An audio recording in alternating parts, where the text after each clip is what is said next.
শ্বশুর বাড়িতে প্রথম প্রথম নতুন বইয়ের অবস্থা ভার্সেস তার 5 বছর পর।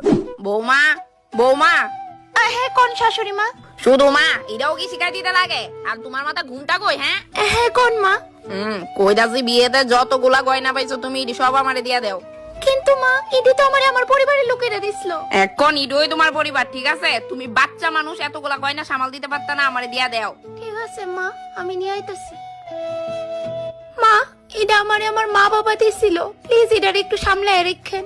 দেখি দই দিকে বাবা কি সুন্দর পিওর গোল্ডেন। মা আমি যখনই চাইমু তখন দিবেন তো? আমার কাছে অনেকগুলা সিটি গোল্ডের গয়না পড়ে রইছে, যখনই কোনো দিকে যাইবা ওইগুলা পয়রা নিও, কেমন? আমি কোন জায়গাতে আয়া পড়ছি? চাকর বৌমা একটু না যাও তো, তাড়াতাড়ি আয়ো। আই মা। বৌমা বৌমা হ্যাঁ মা, কিছু কি হইছে? এটা তুমি কি বানাইছো? ডাল বানাইছি। ও ডাইল, আমি তো ভাবছি ডেইনা জল। মা তুমি আমারে কেড়ে বিয়া দিলা।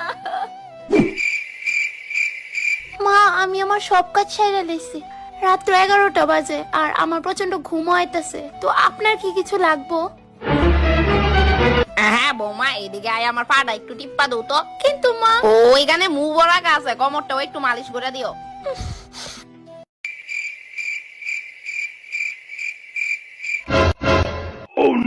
এই কি হইছে? ভালো করে মালিশ করো, মা বাবা কিছু শিখাইছে না নাকি? কি জানেন তো, আমার মা বাবা আমারে গোলামের মতো রাখছে না, তাই হয়তো জানি না। এই বেশি কথা না, দাবাও পা দাবাও, তারপর কোমরও আছে।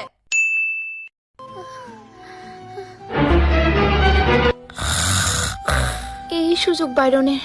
আরে এই যে বৌমা ওই যাইতাছো, পাউডা দাবাও। বিয়ের আগে আমি কত দিব্যি চড়াফেরা করতাম, নিজে যাই মনে চাইতো তাই করতাম, আর এখন ওই কি গো, তোমার একটা কথা কইতাম। কি তাকো?